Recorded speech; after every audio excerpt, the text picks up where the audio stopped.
혹시 그런 경험 없으세요? 정말 뜨거운 은혜를 받아서 모든 게 감사하고 좋았는데 어느 순간 그 감격이 좀 식어버린 것 같은 느낌이요? 이게 우리 모두가 한 번쯤은 겪어보는 영적인 패턴일 수 있습니다. 오늘 시편 106편 말씀을 통해서요. 바로 이 패턴, 그러니까 은혜를 잊어버리는 것에서 시작해서 놀라운 중보 기도를 통해 다시 회복되는 그 과정을 한번 깊이 들여다보려고 합니다. 참 궁금하지 않나요? 분명히 기도가 응답되고 진짜 길이 없는 곳에서 길이 열리는 걸 내 눈으로 봤는데 왜 그렇게 강렬했던 감격은 시간이 지나면 스르르 사라지는 걸까요? 이게 그냥 뭐 감정의 문제라고 하기엔 좀 그쵸? 오늘 성경은 바로 그 근본적인 이유를 아주 정확하게 짚어주고 있습니다. 자, 보세요. 바로 이 구절이 오늘 이야기의 핵심입니다. 엄청난 기적으로 홍해를 건넜던 이스라엘 백성들 있잖아요. 근데 성경이 뭐라고 하냐면 그들이 곧 잊어버렸다고 해요. 와, 이 곧이라는 한 단어가 마음에 참 무겁게 다가오지 않으세요? 이건 그냥 옛날 사람들 이야기가 아니에요. 바로 오늘을 살아가는 우리의 영적인 모습을 비춰주는 거울 같은 말씀입니다. 자, 그럼 은혜를 잊어버리는 게 도대체 왜 그렇게 위험할까요? 이게 어떻게 영적인 내리막길의 시작이 되는 건지 그 구체적인 결과들을 지금부터 하나씩 살펴보겠습니다. 어쩌면 모든 영적 타락의 출발점이 바로 여기일지도 모릅니다. 성경에서 말하는 잊어버렸다는 건요, 우리가 생각하는 거랑 조금 달라요. 히브리어로 샤카그라고 하는데요. 이게 그냥 뭐 기억력이 나빠서 맞다, 깜빡했네, 이런 차원이 아닙니다. 이건 훨씬 더 심각해요. 하나님이 하신 일들을 마음에서 일부러 밀어내고 더 이상 중요하게 생각하지 않는 그런 의도적인 태도를 말하는 거예요. 그러니까 머리의 문제가 아니라 마음의 방향이 틀어진 문제라는 거죠. 자, 이렇게 샤카흐, 즉 은혜를 의도적으로 잊어버리면 그 다음엔 어떤 일이 벌어질까요? 성경을 보면 아주 명확한 3단계 공식이 나와요. 첫 번째, 하나님의 계획을 기다리지 못하게 됩니다. 굉장히 조급해지는 거죠. 그럼 기다림이 사라진 그 빈자리를 뭐가 채울까요? 네, 바로 탐욕입니다. 하나님 뜻이고 뭐고 지금 당장 내가 원하는 거 내놔 하는 마음이 불쑥 올라오는 거예요. 결국 하나님이 그들의 떼쓰는 요구를 들어주시긴 합니다. 그런데 그 결과가 정말 무서워요. 겉으로 보기엔 원하는 걸 얻었잖아요? 하지만 성경은 그들의 영혼이 병들고 쇠약해졌다고 말합니다. 여기서 우리가 정말 중요한 영적인 원리를 발견할 수 있어요. 하나님 없이 내 멋대로 얻어낸 만족은 결국 우리 영혼을 텅 비게 만들고 병들게 한다는 사실입니다.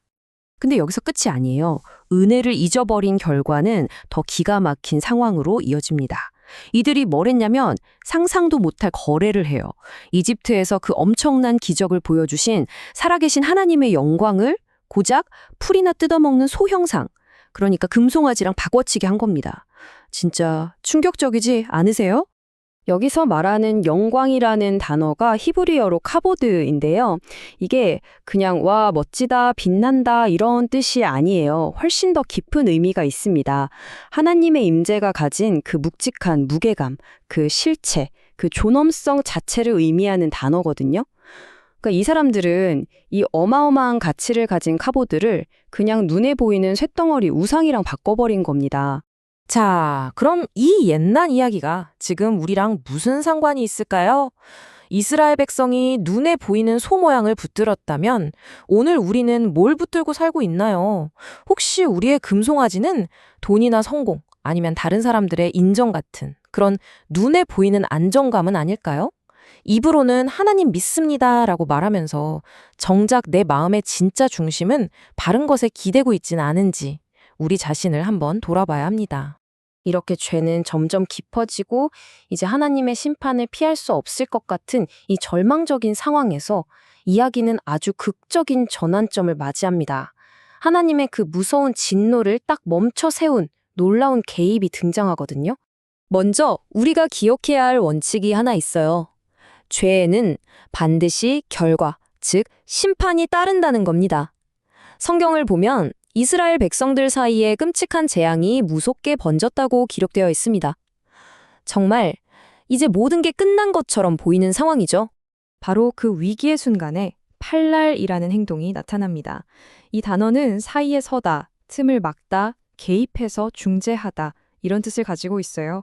쉽게 말해 심판하시는 하나님과 죄를 지은 백성, 그 벌어진 틈 사이에 누군가가 딱 버티고 서는 걸 의미합니다. 그리고 그 역할을 했던 사람이 바로 비느하스였습니다. 그가 일어나서 하나님과 백성 그 사이에 딱 섰을 때 무섭게 번지던 재앙에 멈췄습니다.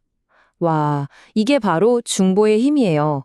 한 사람의 거룩한 개입이 공동체 전체의 운명을 바꿔놓을 수 있다는 걸 이 장면이 정말 극적으로 보여주는 거죠. 자, 이제 이 이야기의 최종 그림을 보러 가볼까요? 그리고 이게 오늘 우리 삶에 어떻게 적용되는지 한번 보겠습니다. 사실 비느하스의 이야기는 우리에게 훨씬 더 위대한 중보자를 가리키는 손가락과도 같습니다. 근데 여기서 질문이 하나 생기죠. 모세나 비느하스 같은 그런 위대한 사람들도 과연 완벽한 중보자였을까요? 성경은 심지어 모세조차도 화를 못 참고 실수했다고 기록하고 있거든요. 이건 뭘 의미할까요? 네, 인간 중보자에게는 분명한 한계가 있다는 걸 보여주는 겁니다. 그래서 성경은 우리에게 단 한 분의 완전한 중보자를 소개합니다. 바로 예수 그리스도시죠. 우리가 하나님을 잊어버리고 탐욕에 빠지고 또 넘어져서 죄를 지을 때에도 예수님은 언제나 우리와 하나님 사이 그 틈에 서 계셨습니다.